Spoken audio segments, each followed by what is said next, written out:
this treaty, we seek to establish freedom from aggression and from the use of force in the North Atlantic community. This is the area which has been at the heart of the last two world conflicts.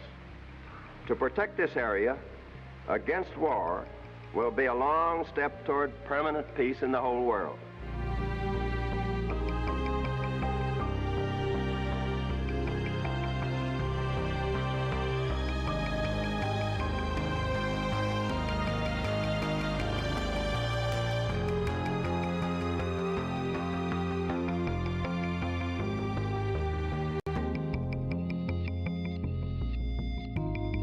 Nuclear deterrence remains the backbone of NATO's deterrence policy, no question. And our wording on that is very, very clear. As long as nuclear weapons exist, NATO will remain a nuclear alliance.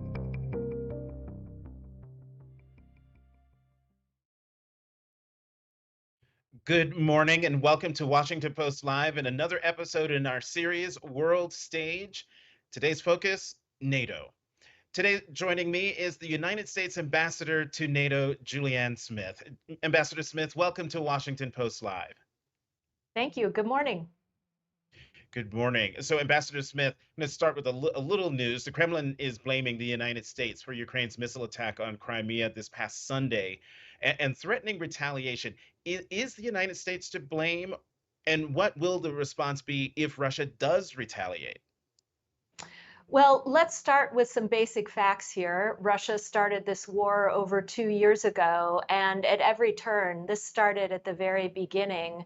We saw cases where Russia was instigating attacks, indiscriminate attacks on civilians, whether it's in hospitals or schools or apartment buildings.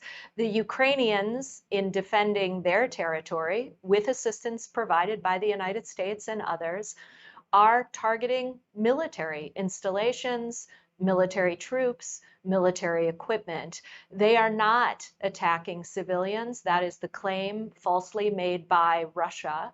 And in terms of the way forward, Russia started this war 2 years ago. Russia could end this war today if they so desired. So I just want to keep in mind here who the aggressor is, Russia, and who's responsible for these awful, horrific civilian deaths inside Ukraine. It is President Putin at the end of the day, and his accusations against the United States and the West are obviously blatantly false. So in terms of the status of the war, Ambassador, is it at a stalemate? Is there a stalemate on the battlefield? Or do you believe one side has an advantage over the other? Well, we have seen instances in recent months where one side or the other is able to move, say, a few kilometers, a few miles, but we haven't seen any major developments in this war in recent months. There was a situation outside of Kharkiv, as you well know, where the Russians were able to make some inroads, but we're talking fairly short distances.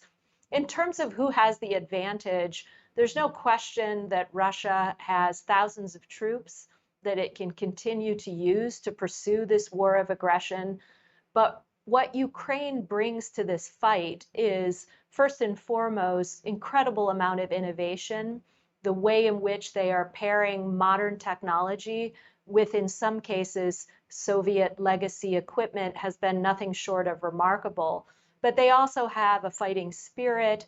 They continue to have high morale, and they're much better trained than the Russian troops that are showing up on the battlefield. And that is why Russia has been unable to fundamentally achieve its strategic objectives from day one. You'll remember President Putin had the goal to roll into Kyiv and take over the country in a matter of weeks. He has failed to achieve that objective, and it's thanks to the skill and the will and the innovation of those Ukrainian troops that they've been able to have so many success stories on the battlefield. We want to see that continue. We want the assistance to keep flowing. And here at NATO, we're thrilled that the supplemental was able to get through Congress just a few months ago. Well, I'm going to bring in an audience question to pick up on what you were just saying. This is a question from Nora Mason, from California. And Nora asks, why is there such a long lag between Ukraine's need of arms to the West's response? Well, a couple things on that front. So, first and foremost, let's talk about the question of what type of equipment they actually need. The United States runs a process whereby the Secretary of Defense, Lloyd Austin, sits at a table every single month with 50 different nations around the world and listens to our Ukrainian friends, listens to what their real requirements are on the battlefield. Those 50 countries then move as quickly as possible to get the assistance that the Ukrainians need into their hands. We obviously had a delay with the supplemental where 6 months went by. There were continued debates on the Hill about whether or not the US would move forward with the supplemental. The good news there is that the Europeans were able to keep the assistance flowing while Congress was still debating the supplemental. But there is a bigger question that I think this particular individual might be getting at, and that is the question of defense production. We have seen situations where we have tried tirelessly to move equipment to Ukraine, but we've been exposing in these efforts kind of the brittleness of the transatlantic defense industry. And by that, I mean that we have faced situations where industry has struggled to turn back on production lines that were shut down many years ago. There are also labor shortages where some countries are struggling to find the people with the know-how and the skill to return to those production lines. There are questions of global supply chains and how quickly you can move equipment across oceans and across territory. Things are getting better on defense production. I will say defense production in Europe is up by about 40%.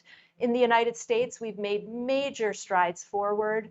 We were, before the war, producing about 14,000 rounds of 155s per month. And now we're facing a situation where the US is producing close to 80,000 rounds of 155s per month. So increases on both sides of the Atlantic. We have more work to do. This is a debate and a question that NATO is taking head on. We're working hand in glove with defense industry partners to see how we can aggregate demand and move more quickly to get Ukraine the capabilities that it needs, but also NATO allies. Thanks to their generous support, it's no secret that NATO allies do have some shortfalls of their own.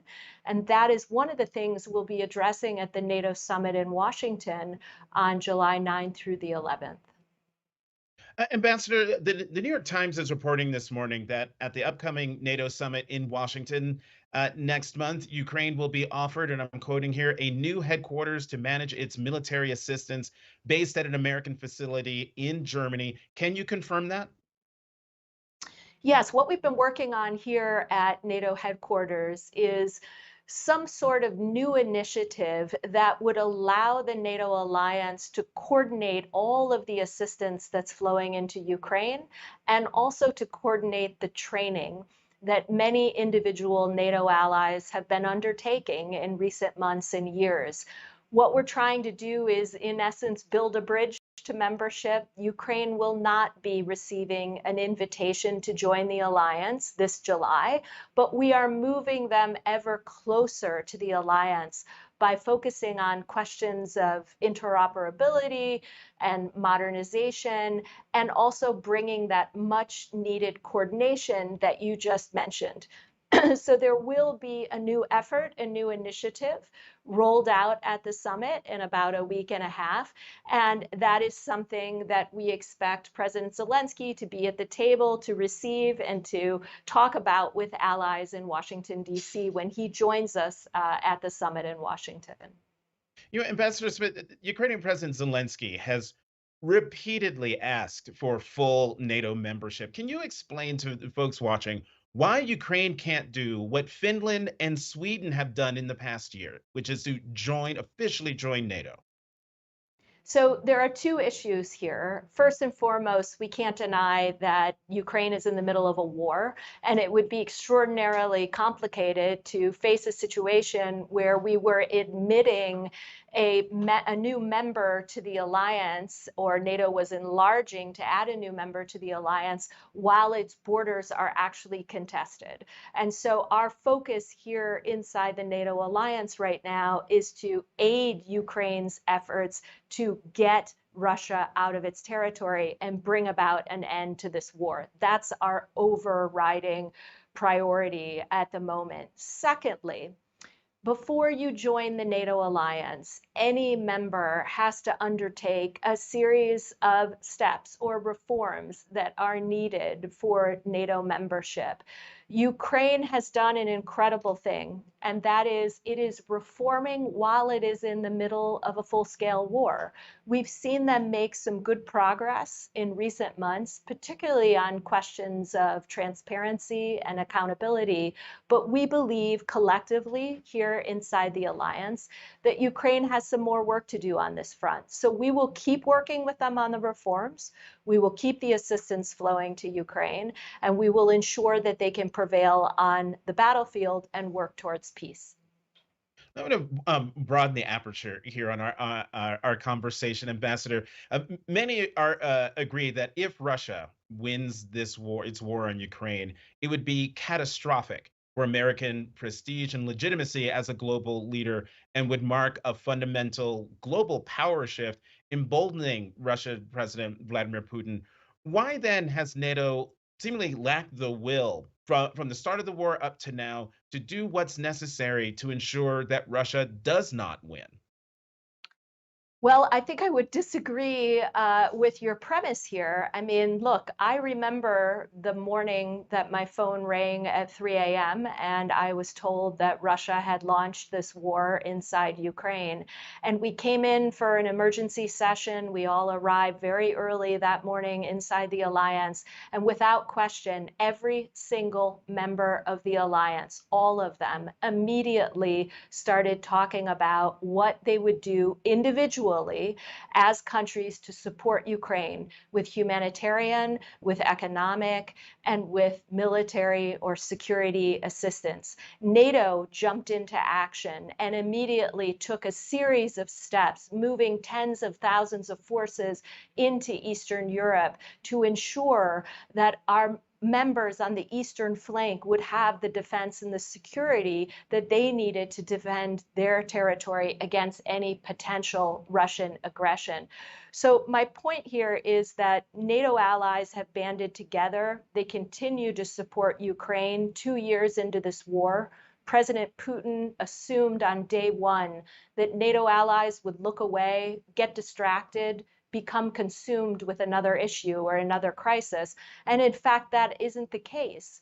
From where I sit here in NATO headquarters, I see nothing but continued unity. I think you'll feel that at the summit in about a week and a half when President Zelensky is there. We are determined to help Ukraine defend its territory, but you are also right to note that NATO is not a party to this conflict. NATO is not directly involved. NATO does not have troops in the ground in Ukraine, but we all believe we have the right to assist Ukraine in defending its territory, and that's what we'll continue to do. Let's talk about Vladimir Putin a little bit more. He's been seeking allies in the global south to try to undermine U.S. influence. One could argue that the mutual defense pact that he signed with North Korea, I believe that was last week, is also part of that. Why do you think Vladimir Putin is looking outward, trying to seek allies as it continues to wage its war on Ukraine? It's interesting. I think we all watched with curiosity this visit by President Putin to North Korea. And I think it tells us quite a bit about the current state of the government in Moscow and where Russia sits on the world stage. The fact that Russia now has to rely on North Korea for both weapons and political support and potentially security assistance, depending on what this security compact actually means in practice, to me says a lot about how isolated Russia is, their desperation to find additional weapons for this war in Ukraine, and how much they are feeling the need to find new partners. I mean, let's not forget, Russia once stood with the West to work towards greater peace and stability on the Korean peninsula. And now we have a situation where these two leaders from North Korea and Russia are forming some sort of new partnership. I would also note that the deepening relationship between China and Russia tells us a lot about how isolated Russia is. Russia's relying on the PRC for a whole series of dual-use components that are very useful for the war in Ukraine. Things like microelectronics and machine tools that they are using in Ukraine on a regular basis. So it's very revealing, I think, in many ways. Sorry about that. Sorry about that, Ambassador. In a story on the promotion of Derek Chollet to Chief of Staff at the Defense Department, the Post reported that, quote, a key focus for national security officials in the coming months would be the attempt to Trump-proof key priorities. Is NATO undertaking a similar exercise to safeguard itself in the event of a Trump win, especially when he's been such a vocal critic of the alliance? Well, I'm lucky in the sense that I have a pretty simple mandate here at NATO. I don't have to deal with elections on either side of the Atlantic. I'm focused most importantly on supporting Ukraine, maintaining that strong unity that I talked about a few minutes ago. That is our priority. The reason we're rolling out this new initiative at the summit to support Ukraine by allowing NATO to coordinate the assistance that's flowing to Ukraine is really not tied to any future situation that may emerge in the United States. This is about doing what's best for Ukraine. What do they need? They need better coordination and coherence of all of the efforts that have been undertaken to support them. And we believe NATO is best suited to do that. NATO has already helped many, many countries modernize their militaries, particularly former Warsaw Pact countries, and it's ready to do that again with our friends in Ukraine. So that is the focus. I don't have to think about elections again on either side of the Atlantic. I know what my mission is here, and we're focused on it like a laser. Oh, I knew that, but I had to try, Ambassador. I had to try. Of course. So, Ambassador Smith, yesterday NATO announced it will have a new leader on October 1st, the former Prime Minister of Holland, Mark Rutte. What do you want to see from his leadership when he becomes NATO's next Secretary General? Well, first, I got to take a step back and salute Jens Stoltenberg, our current Secretary General. He has been at the helm of this alliance for 10 years. We were very pleased that he accepted to be extended not once, but a couple of times in light of our need for continuity here at NATO headquarters. So very grateful of his service here, and we will miss him. He's an amazing communicator. He's been very effective here. As you can imagine, it's not always easy to get 32 countries to reach consensus. That's how we operate around here. Nothing gets done unless all 32 allies agree. So grateful for his leadership.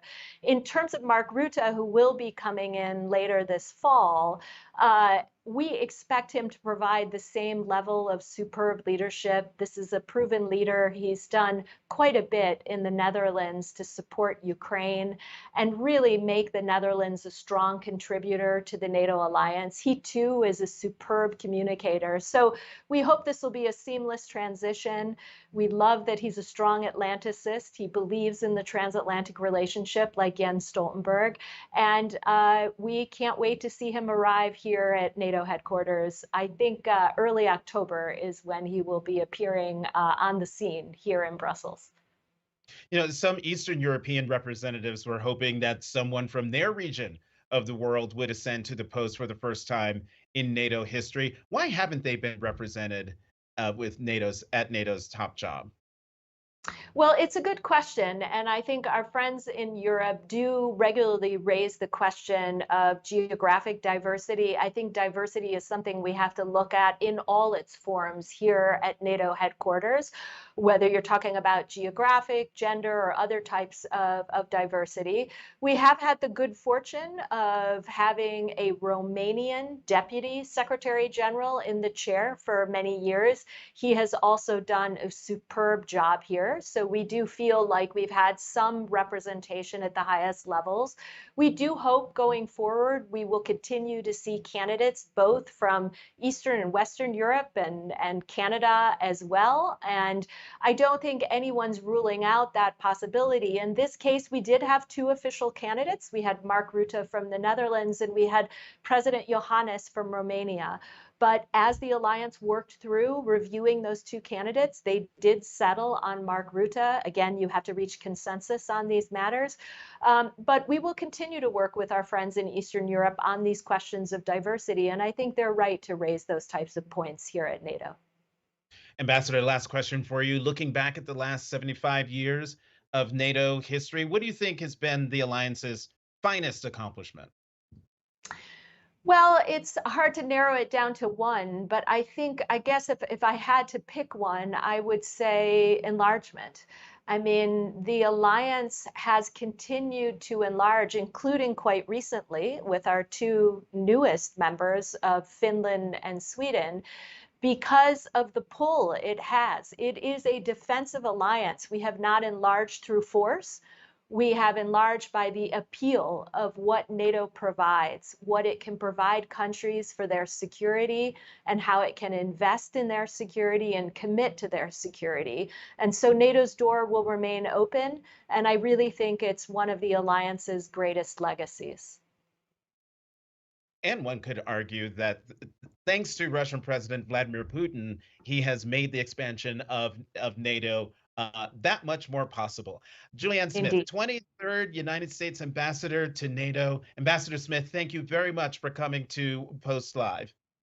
Thank you very much. It was my pleasure.